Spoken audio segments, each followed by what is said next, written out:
in my early 40s, it was definitely something that was on my mind. Yeah. Definitely, what am I doing? This is ridiculous. This is crazy. But you do, if you want to stay in this industry, you have to develop a very strong mindset. All right, guys. Well, today on the show, I've got Andromeda Godfrey, who's an actress and a filmmaker. And I'm not going to put words in her mouth, but let's probably say, being maybe a little frustrated, waiting for that audition to come through, she decided to set up her own production company, Make Like Productions, and has successfully gone on to make her first feature film, 2 Hours, which not only was made, but actually got distributed and is now available on VOD. And I'm sure there's lots of insight around that we're going to talk to throughout this podcast. But Andromeda, welcome. Thank you for joining me on this beautiful quarantine Friday. I think it's Friday. It's Friday. Quarantine Friday, yes. Thank you so much for having me. Is it okay that I don't have the headphones on? Do I need the headphones? I only wear them so I don't have like reverb, so I can make sure there's no echo, but I don't think there's echo. You don't hear an echo? Or maybe this is a fashion accessory. Who knows? Yeah, you look cool. Who knows? Thank you. I'll tell my agent so I can get cast for DJ or radio jockey in the future. Yeah. I do have some headphones, but they're on a child upstairs, and we're living in a small house. We have to kind of share the space somehow. Don't disrupt a happy child, I think, is probably a safe thing to live by. So look, I gave like a super abridged intro there, but it'd be good before we get really deep into it if you could maybe just give a little bit of your sort of backstory, your origin story of who you are and how you've got to where you are at this point in time. Yeah, cool. Well, I kind of always knew that I wanted to be an actor since I was about the age of 6. My stepmother was an actress in the UK, and I was born in the UK. Even though I have an American accent, I was born here. And my stepmother woke me up one night and brought me down to in front of the TV and said, "Look, there I am." And I was like, "What? How does that work? How? What is this magic?" And I can do this with my life. And then through a series of, I was acting when I was a kid in school plays and stuff. And then at some point I had a real kind of just like unconfident. I was unconfident. And it just really set in. And so I went to university and did something that was behind the camera. I did a photography degree. So which has actually come around now because I kind of have an eye for a good frame. And then I had kids quite young, and all interspersed, I was kind of little bits and pieces of acting, tiny bits and fringe theater stuff mainly. And then after I had my 3rd child and she was 3, I was just like, okay, if I'm going to do this, I've got to do it now. And by that point I was 40. So I've kind of come into it really late. A late bloomer, definitely. And at the same time as deciding to come back into it, I met up with one of my best friends from high school who lives in Germany, Diana Benedetti. And she's a writer and I'm an actress. And I was like, let's do this. Let's create our own work. I'm already a couple of years into acting, and I was waiting for the phone to ring, and I was like, no, I don't want to do this. So we started Make Like Productions, and we said, okay, we're going to do 3 short films and then we'll make a feature. We ended up making, I think, 5 short films because we were hired to do one. I was kind of, for 4 of them, I played a big part in them, big character, and one of them I wasn't in at all. And then we're like, hey, let's make our feature. And we were looking for scripts, and we were being sent a lot of horror stuff. And we were like, well, I've got nothing against horror. I love horror. I've been in a lot of horror. As an actress, been in a lot of horror. Okay. But always playing the mom. I never get killed. But yeah, so I digress, back to making films. We did something called the 50 Kisses Initiative. I don't know if you know about it. Yeah. And our film, so Dream Date was one of our short films that did really, really well. around the world. Kind of, it was an LGBT short film. It kind of captured the imagination of a lot of film programmers. So yeah, so that was good. And we met one of the directors from another winning film, James Newton. And James Newton had this feature film project, and he pitched it to us, and we're like, we like that. And that's 2 hours. That's how Okay. 2 hours There came you about. go. So it's like, it's like, it is all about the connections and about the relationships that you build. Yeah.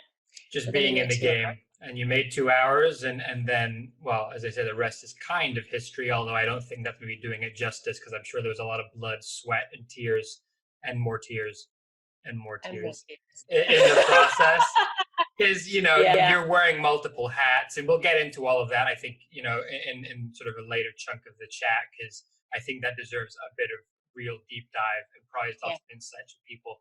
Yeah. But before we do, I kind of want to sort of go back a few steps, because I think one of the really interesting things you spoke to, which I know I can relate to, I think a lot of people can, is you had a passion for this when you were younger, and for whatever reason, you said obviously not feeling confident at a young age, you decided to go down a slightly different, more traditional path, like get a degree.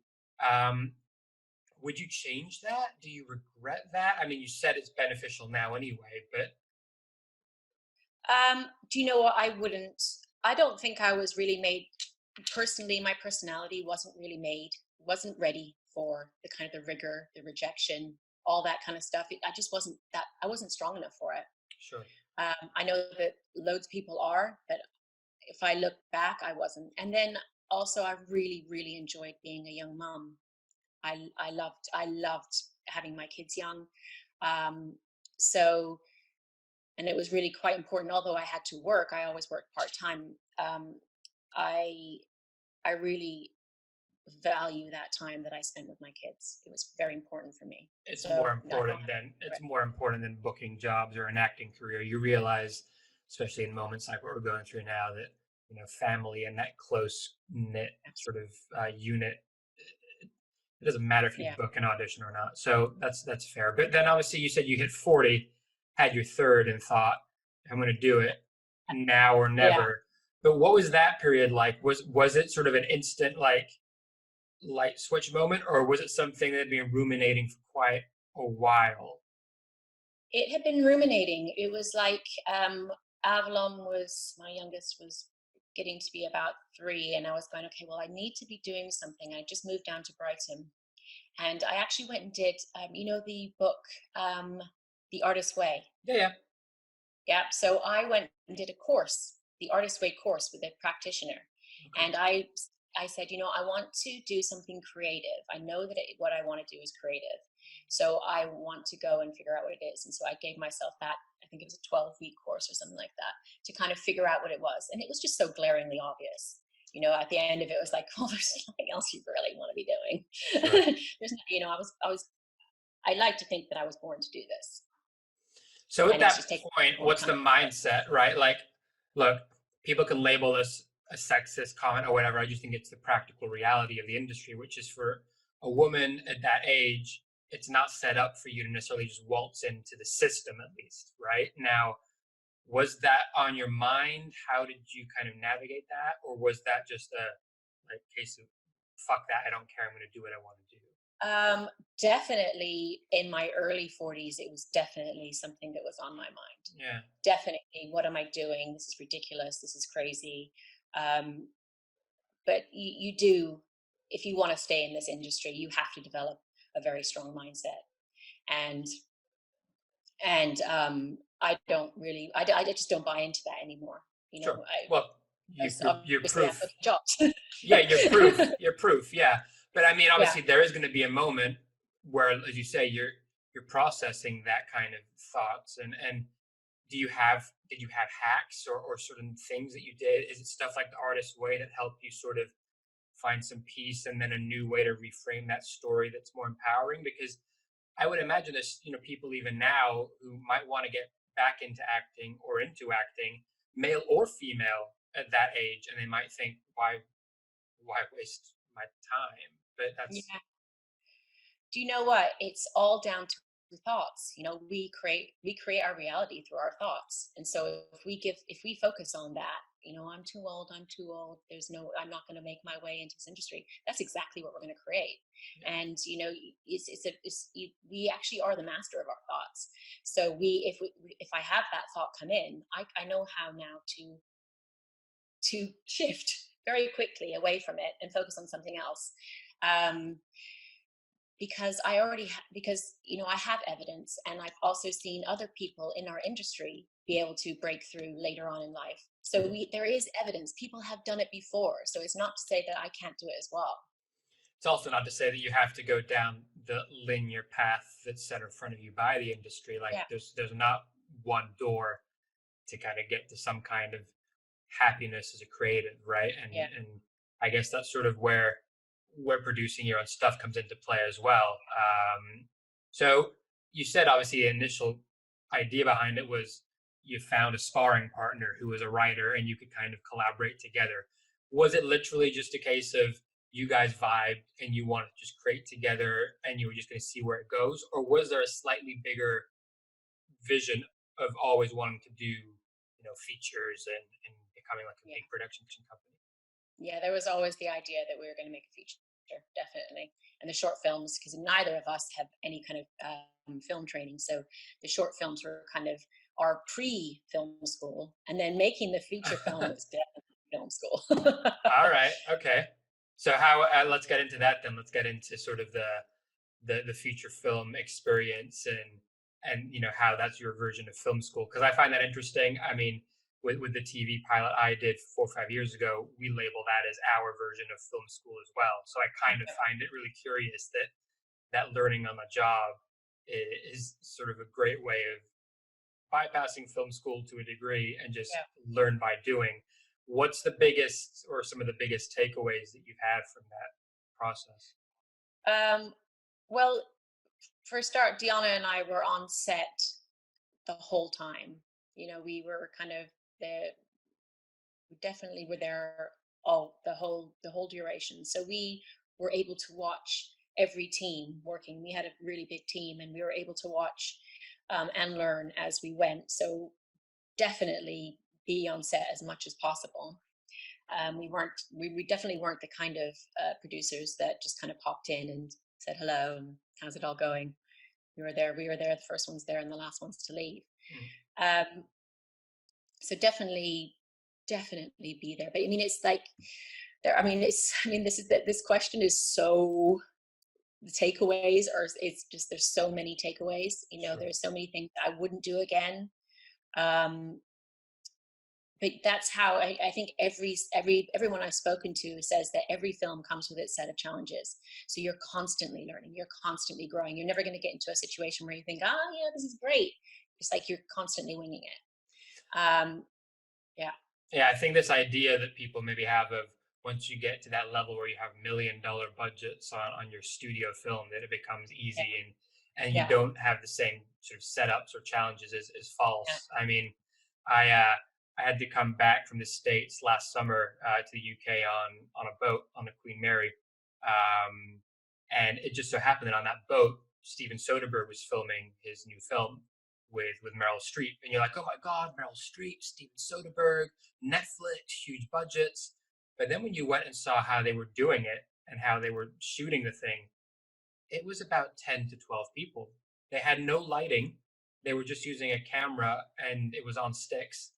And that's it. It was very low key. And it was kind of like just watching the sort of startup projects that I've done, and I'm sure you've done as well. And you go, okay, so the mythology of that idea doesn't always mean that you're in like a big, beautiful studio in Hollywood or in Pinewood or wherever, and it's super luxury. Like they still have the same challenges that you have at grassroots level. And I think that's really powerful once you experience that and go, it's the same thing, just different scale.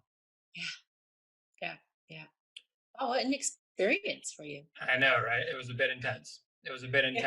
Well, I mean, it was intense not just because of that. We had to come back because my dad wasn't well, and that was the only way to get back to the UK. So it was this crazy Oh, okay. amalgamation of like you're on a boat, there's this crazy thing happening. It's the Queen Mary 2, which is really fancy, but then there's all this sort of family stuff going on, and so the mind is kind of just in a zillion different fragments, and you're trying to Yeah. piece it together.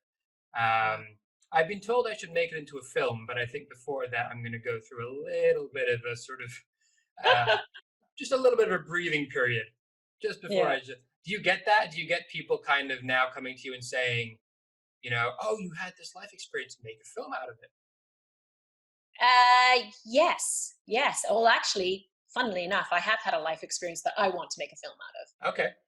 Yeah, there's something that an idea that I have. Although I'm kind of thinking now, maybe it needs to be like a little mini series or something like that. But yeah, so there's I think my life has got lots of things that could be made. We've all got stories, don't we? We've all got something to say.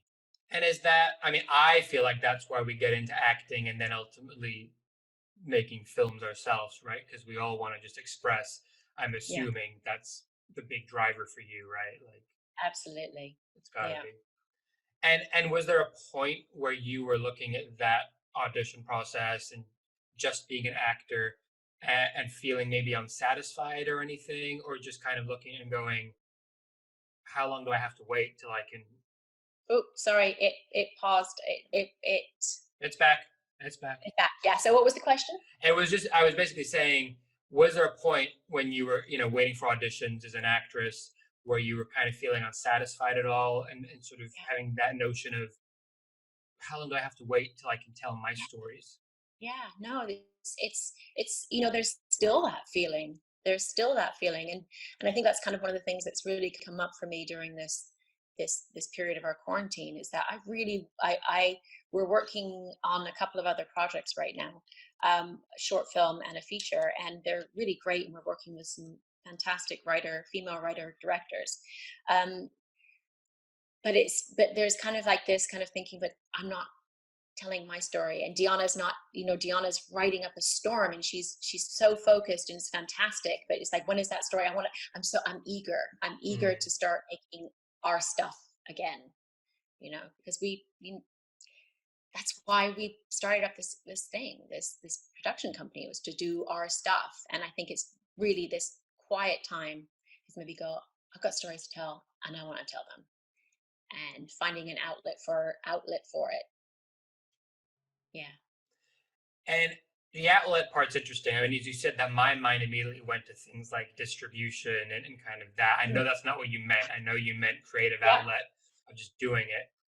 But do you still feel like some people might have the idea of why bother making something because I'll never be able to get it seen by anyone? Or do you think there's been a shift where there's more an awareness of, the world we live in where you can put it out there on video on demand, or hell, just put it on YouTube and drive traffic to it? Like, where do you feel people are sitting with all of that? Well, I guess people do have that as a block, but it's another block, another mind-made block. We we self-distributed here in the UK through a company called the Movie Partnership. Mhm. So we sent the finished product to the Movie Partnership. The Movie Partnership watched it and said, "Yes, we can help you," because they're aggregators with all the online, like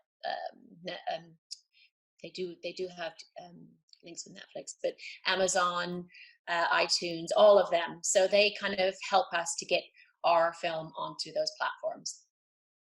Um, and so you can definitely self distribute here in the UK. It's not a problem. Mm. If you've got a decent film, people are going to want to watch it. The one thing that I will say, one of the things that I wish that we had done, was I wish that we had held on to the marketing budget that we had put into the budget to begin with. The Okay. marketing budget just kept on getting eaten away, eaten away, eaten away by post production, just lots of different reasons why it kept on getting eaten away. So when it came to self distributing, we actually had a small amount of money that we spent on PR, but we needed way more. Yeah, it's way more. interesting, isn't it? Once you Way, get into it, you get the PR bill and you're like, you on how much? yeah, yeah. And there's, there's things that, just to keep the buzz going, you kind of have to start your PR at the very beginning of the project, um, just to keep the kind of the momentum going, which But I what a think is great a really, experience, though, right? For you to have done that yourself, hands on in the dirt, to learn, yeah, all of these different angles, because that's going to feed into you as an actress and then in your future projects. And absolutely. that's the thing. I think with films or anyone who has any product, whatever business you're in, it's great if you have a great product. But if nobody knows the product exists, it's almost like, well, not what's the point, but only Yeah, you and your friends are going to see it, and that's nice. But did you really put all yeah, that time in to not have your story heard or your yeah, product bought? And yeah, marketing, I think, gets a bad rap and a dirty word, and I'm probably as guilty as that of anybody from working in the industry, that I look at and go, marketing. But actually, it's just a different way of telling stories, you know? yeah. And so I'm assuming you obviously used your PR agency, but do you do anything else marketing wise with a limited budget you have? Or Um, we've done some, like Instagram yeah, adverts, some Facebook stuff, some YouTube adverts. So we, like posting the trailer to play yeah. before other videos.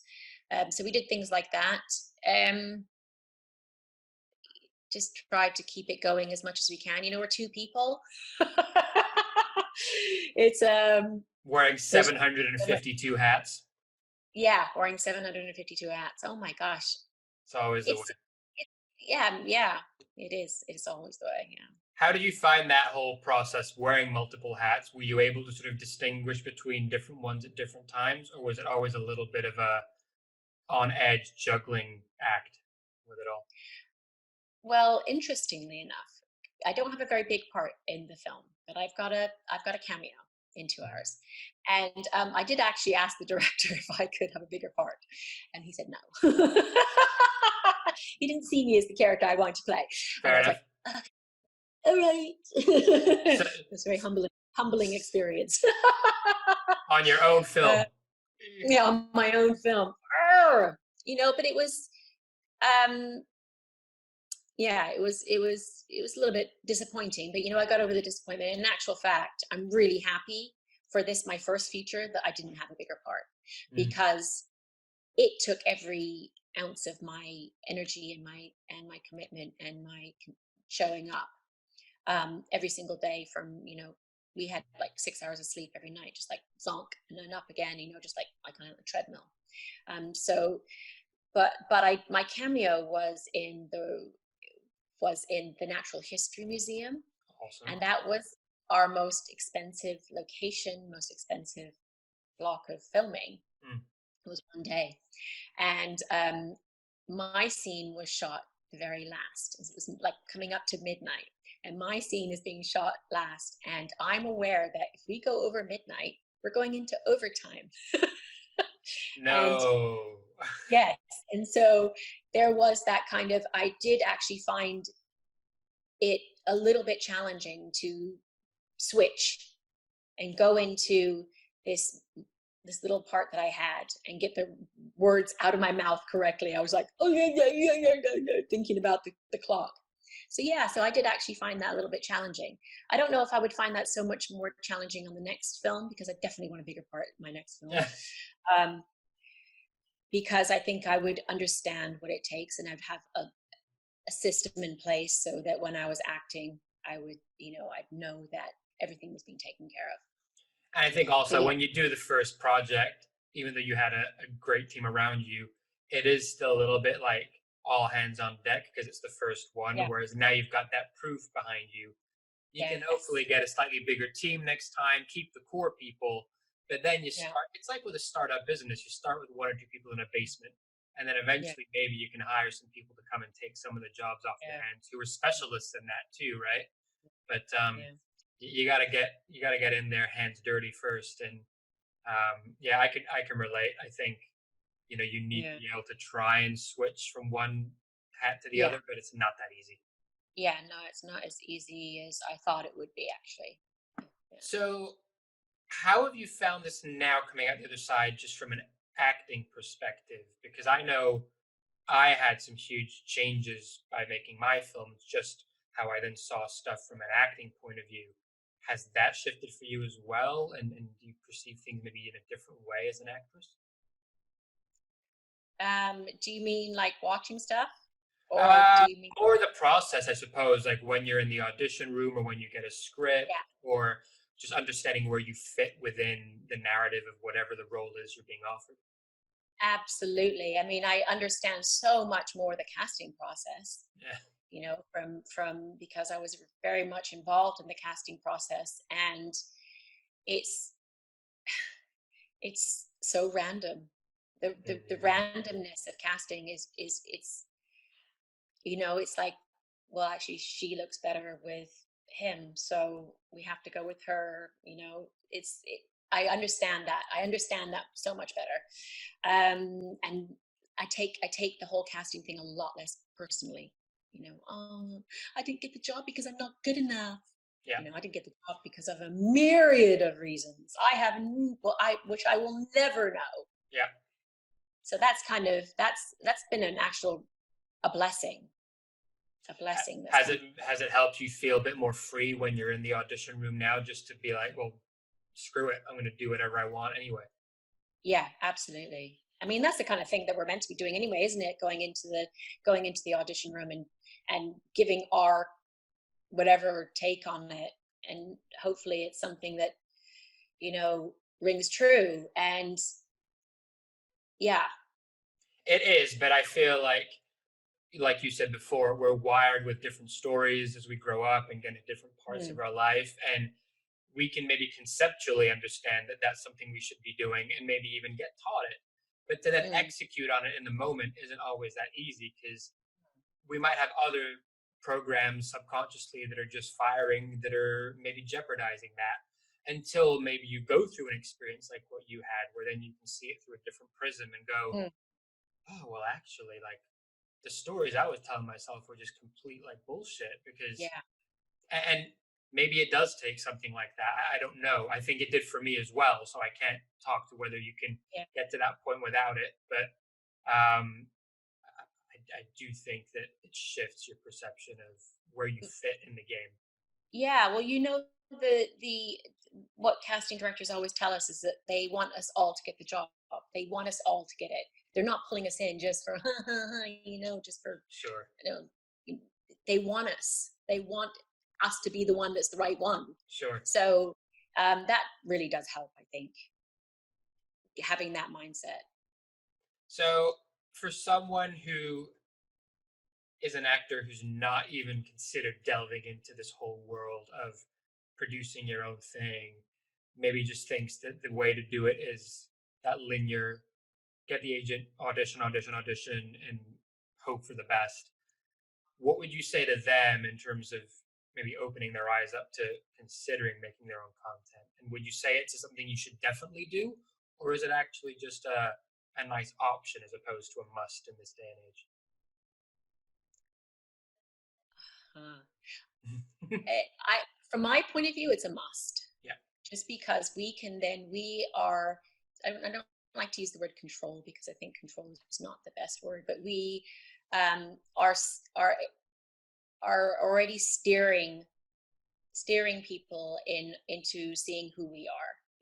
So if you like, I mean, me and you and I have done a lot of the Bonnie Gillespie work, yeah, and we know our branding. We kind of know where we stand and how we fit in the industry, and I think that's very important thing to know. And then to make something, to produce something that kind of reflects that and shows that when you're showing your buyers who you are, is incredibly important. I agree completely. Yeah. And then to Yeah. get to the point where you can even go, you know what? I know what my brand is, and that's probably all I'm going to play, but I want to do something that's not my brand. And Yeah. how am I going to do that? Well, no one's going to give it to me, so I'll just do it myself. And I don't care Yeah. if it's on brand or not, or if someone likes it, because again, maybe this quarantine thing will give us a different perspective, but one life, really, like there are no redos. I don't know what people are thinking, but if you want to do something, just do it. What's the worst that can happen? Yeah. And it's fun. Yeah, right. Well, hopefully it's fun. Yes. Actually, to be completely frank, our short films were really fun, and then we got to the feature, and it was like, oh, this is a completely different kettle of fish. Completely different. This is real. We've got a lot of people on our who we need to pay, and it's the pressure. It's a business. It's a business. Do you feel, because 2 hours, let's give people a little bit more context about what the movie is, what it's about, and then I can link out to it as well and let people know where they can see it. But obviously, I know you had child actors in there, which has its own separate kind of things to consider and be mindful of. So do you want to give you a little bit of a background as to what the movie's about, and then we can sort of talk a bit more about it?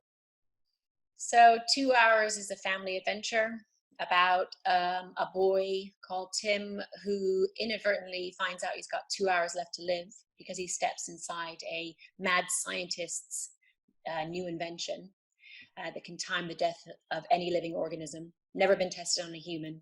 Him and his cocky self thinks, I'm going to just find out how much I've got left to live. And he finds out, 2 hours. So this kind of triggers a set of events where him and his two best friends race across London, fulfilling a bucket list, a 15-year-old's bucket list. Yes, and that's it. I don't want to give away the answer, but it's at the end. But it is a kids' film. I like how that was like producer's log line has been ingrained in your brain to such an extent that you can recite it verbatim, which is awesome.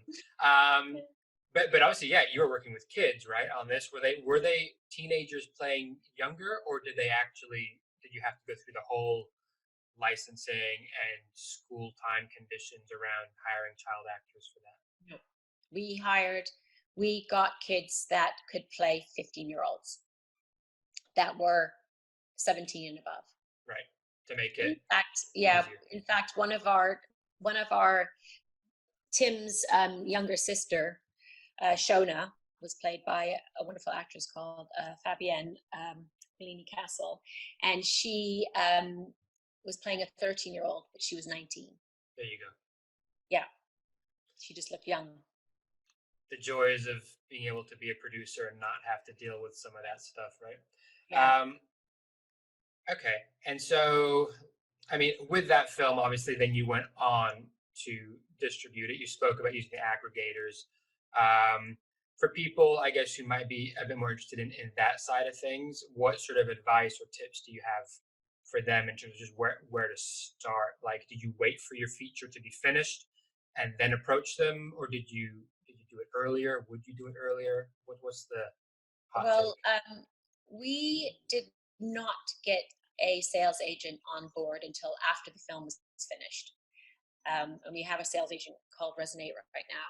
And so we kept the rights for ourselves in the UK. So they have the rest of the world. And we've sold it to, we have a deal with North America, China, and the Middle East. And hopefully they're working on something with South Africa. But it's crazy how long this process is. It never ends, does it?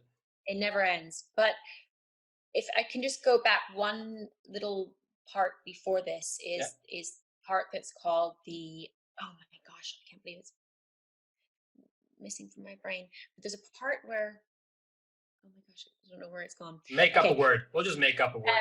Okay, so as you're making the film, whatever film you're making, make sure that you keep impeccable paperwork. Make sure that you have every single thing in line, because there's a point after you finish making the film where you have to, the deliverables, that's what it's called. So you have to deliver a whole bunch, every single piece of paperwork and every single format of the film that they asked for. And it took us weeks. Mm-hmm. And it's pages and pages and pages worth of documents and documentation. So no one tells you about this. It's like people don't tell you about how painful childbirth is. Yeah, it's really really painful. Are That you part is comparing filmmaking to childbirth? Because that's going to put a lot of no, people off. Okay, good. Just it's just like childbirth. It's exactly like childbirth. that's the caption for the show now. That's how I'm going to sell it. I'm going to just put that out. The filmmaking is just like childbirth. It'll go viral. It's so funny how it is, because then you give birth to your baby, and then Yes, after a while you forget how painful it was, and then you go in and make another one. Yeah, okay. I'm not liking this analogy because it feels like it could be too close to the truth. But yeah, deliverables. I mean, I wouldn't have even, you know, thought that it would be like that level of intensity with the kind of bookkeeping, but it does make sense. It makes sense. It's just no one tells you. Yeah, no one tells you about it. So that was actually quite painful for me. Tiana was a lot better at it than I was. I was just like, okay, I'll get to it. It's like, this isn't creative at all. Why do I have to do this? Yeah. And plus, I noticed that with myself, I love the beginning part of something, and I love the idea of something, and I love the big picture of it all. And I am okay at doing the detailed bits, but I have to force myself to do it. I think that's the kind of the thing, though, right? You kind of want to have your hands in the dirt and your head in the clouds at the same time if you can, because it gives you a nice balance, even if it's painful to do some of that gritty sort of stuff. Because you know what? If you didn't do it, then you wouldn't be able to do the creating later again. And it's sort of like, I guess they go hand in hand. Yeah. I guess finish up. Yeah. So I'm kind of taking the vantage point here of someone who may be listening to this or watching this and going, well, that's cool. Look at you guys making your films. Good for you. Good for you. But like, I don't have any money, so like, why even bother? Like, screw you guys. And I get that. I can empathize with that mindset, because the idea of making a film costs money. You're probably not going to make it back. I'm going to kind of double barrel this question. I'm going to start with just the first part, which is, how did you first navigate the notion of putting money into making your own shorts and your own projects, knowing that you weren't probably going to make a dime back? Like, was that a block for you? And how did you get over it if it was? We did a lot of crowdfunding for our short films. Mm-hmm. So a lot of our films were made with crowdfunding money. I know that Tiana put money into one of our films. So I don't think I personally put any money into any of the short films. I personally put money into feature. Okay. Sorry, my daughter. Okay. Hello and goodbye. So yeah, can you just come back in it? Yep. Yeah, come back in a little bit.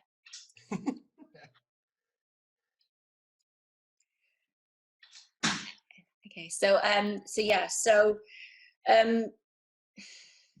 I think that if you have some money and you want to make something, use the money to make something. Or crowdfunding works. But I do think people even hear the word crowdfunding and get put off, or they think it's easier than it actually is. One of two things, right? So from your experience, I guess, with crowdfunding, let's lift the veil on that for people a little bit. What's the realities of it? What's the truth? How much work do you have to put in? And I think in many people's minds, the real question is, how realistic is it that I'm going to make the money anyway? Because I think that might stop a lot of people from even starting. Yeah. Okay. So crowdfunding is labor intensive. You have to put a lot of work into it. You have to put a lot of work into it before you even start it. On our first crowdfunding foray to make our first short film, which is called Out of Order, it was like our family and friends, and they were just so excited for us. They were so excited that we were together as a filmmaking dynamic duo, and it kind of that attracted. I can't remember how much we made, like £6,000 or something like that. So it attracted quite a lot for that first film. And then when we went to do some crowdfunding for the feature film, because that was part of our total budget, was some crowdfunding money. we decided to specifically focus on the scene in the Natural History Museum. So the people who were putting the money in, they would, when they watched the film, they could say, "Oh, we paid for that." Yeah. So that was quite smart. And I think I met with somebody who used to run Indiegogo, and she suggested that, and we're like, that's a good idea. So and then I think we raised 16,000 in the end through that. We didn't pay for that scene, but that was what we didn't pay for the entirety of that scene, but it paid for a big chunk of it. But we also hired a crowdfunding expert who helped us to set up the whole thing, so that when we started one of the main tricks is to have a certain amount of money already in there when you launch it to the world. So people will go, look, they already have got a third backing. Yeah. And then it's a psychological thing. It makes people think, okay, yeah, people are interested in that. Yes, I'm going to get to it. So you're pre-validating, obviously, before you go. Yeah. But how did you get that money, though? Was that you guys had money already from other funding sources that you just put it into the campaign? Was it yourselves that did it, or? No, we asked the people who were our closest family and friends if they wanted to be putting some money in, could they do it at the beginning? And so when we opened up Can you do that then before launching your campaign, or did you do? Okay. Yeah. So you can do it's called a soft launch. So you're doing a soft launch, and you're getting the money in, and then you do your proper hard launch, and it just looks, that looks like a nice project. And look, they've already got money. Okay, we were very fortunate. And then I guess for someone who maybe has any concerns about going in and trying to do that, and then the labor intensity of it, off the back of that, it then lets you go and make your own thing. And where did most of that money go? Obviously, the feature, let's not talk about, because it's a different animal. But with the short films, because I'm thinking someone who's not done anything before and they want to just get going. Yeah. How they might go, well, where do I spend my money? Where's the best place to spend the money? Is it, obviously you want to pay everybody if you can, but that's not always the reality. So where would you suggest is the best, definite spend your money here suggestion? Paying people. Yeah. For me, for Gianna and I, it was always one of our number one things was that we always want to pay people, because as an actor, especially back in our our beginning days, you're doing stuff for nothing, and it's like, ooh. Yeah. And it's fine for the beginning, it's fine because you're learning, and but we just kind of went into it like we always want to pay people. So we haven't paid people industry rates, no way. Sure. But we've always paid a certain amount, and I just think that if you do pay people, they're going to show up and they're going to be invested. So definitely paying people, making sure people are fed and watered and coffeed, because those are just things that will keep your production running. And that adds up, doesn't it? You don't realize. Yeah. I mean, there's so many costs in making a short film, but you're doing it for a reason, you're doing it. And so I guess it's like, write something that sparks joy in you, and you just cannot wait to see it on the screen. And once you have that feeling and it excites you, you're going to pull together. I think that's super interesting, because I think that's maybe a missed part in the puzzle, right? You should find that why and that reason for why you're doing it, not just feel like you have to do it, not just listen to us saying, yeah, you got to make your own stuff because, and it's like a given. Because if you don't resonate with it and you just do it, then you might actually be more unhappy with the end results, right? Yeah, well, it'll also be a lot tougher to get going, because the energy is, there's that too. You could be bumping up against stuff because it's not kind of in alignment with what you actually really want to be doing. Because our minds just play tricks on us, don't they? They do? No, never. So I know we're talking a lot about the filmmaking process, and obviously that makes sense because you've made all these great things, and I'm sure many more to come. maybe we can shift a little bit to the acting side a bit more and touch on that again. With where you're at now, obviously, like you said, you've sort of got a different perspective on the process. Obviously, we know each other from training and going to AMAW in London. That's sort of always a big question for people around training and classes or drama school, or like what should they do. What's your whole take on that and the kind of training side of being an actor? Well, I didn't go to drama school. Mm-hmm. I didn't feel like it was something that I wanted to do. I don't knock it other people going and doing it. I would say go to AMAW because I think you learn so much about yourself and about the process. I don't like the process, no word, but yeah, I think there's nothing better than getting in a room and learning on the spot, learning as you go. It's kind of the same thing with the filmmaking. You just with AMAW, you're kind of just showing up, and you're showing up with your script and your scene partner, and you're just doing it. You're just being an actor. Yeah. There's not a lot of crap that goes around it. There's not a lot of theory. There's no, it's just listen and there's respond. no 99 tools for your acting toolkit that you can pull out at any given time, at which point you actually get on the set and go, I don't know how any of that's helpful to me right now at all. No.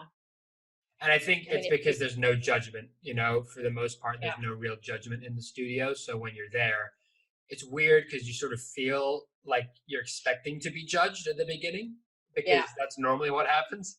Yeah. And eventually you get to a certain point where you're like, oh no, actually nobody gives a shit. Yeah.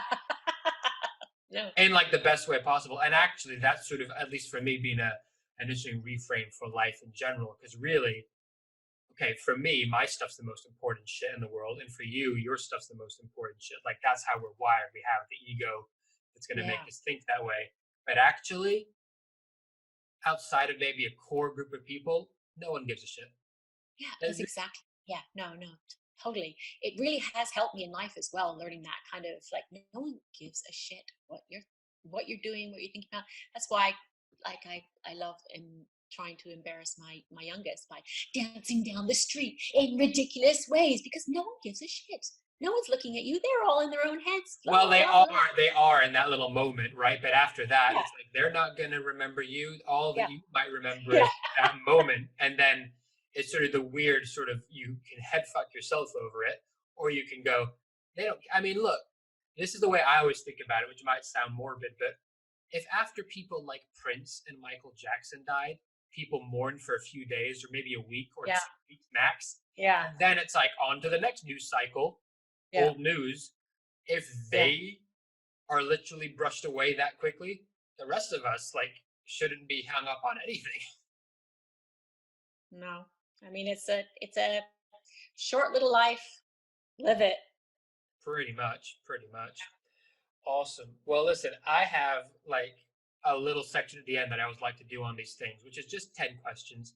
And I just swiped them off of Inside the Actor Studio, which you've seen it, right? You've seen Inside. Yeah. You know what? You're the first person on the show that's actually seen it, which shocks me. Really? Yeah. I mean, to be fair, you're guest number 5, so I'm not inundated with guests yet. But still, are they all a lot younger than me, though? No, some are similar age. Some are a bit younger, but not in their 20s or anything. I don't care. They should know. They should just know. Also, I think James Lipton passed away about 3 or 4 weeks ago, so it was in the news. Anyway, that's on them. We know what it is. That's the main thing. So I'm gonna go into the questions that he normally asks at the end of his show, just to keep the tradition going. So, Andromeda Godfrey, question number 1: what is your favorite word? Serendipity. Like the movie. I like that movie. Did you ever watch it? The Kate Beckinsale and John Cusack one? I don't think I have. It's about serendipity. I might have, but you know what? I've got time to watch it. So There you go. Cheesy, yeah. cheesy 90s rom-coms. That's right. Guys sometimes watch those too. What's your least favorite word?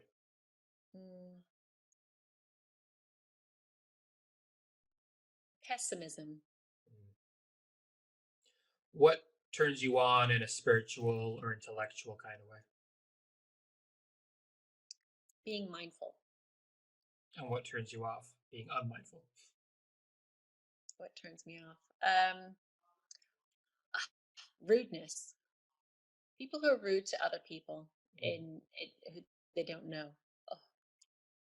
What's your favorite swear word? Fuck. Oh, it's the best. It's just the best one, isn't it? What sound or noise do you love the most? Bird song. That's the only thing we can hear right now, to be fair, right? Like if you open your window, that's about it, which is nice. So nice. Well, that and helicopters overhead, at least over here. Really? Yeah, I don't have any helicopters over me. Yeah, you're lucky. It feels like Grand Theft Auto some days, where I'm like looking outside thinking that I've done something wrong, and I'm wondering why the choppers are overhead. What sound or noise do you hate? Oh, the sound of the drill of the dentist. Is it the sound, or is it like the feeling when they're doing the drilling? It's as soon as the sound. Oh, it's not even. That'll do it. What profession other than your own or ones you've already attempted would you most like to attempt?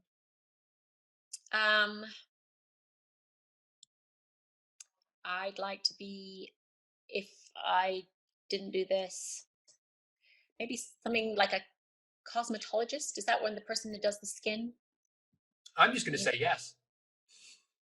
I don't know. I know what you mean. I don't know what the word is. Person who does like skin treatments. I think I'd like that. And what would you definitely under no circumstances want to try as another profession? Dentist.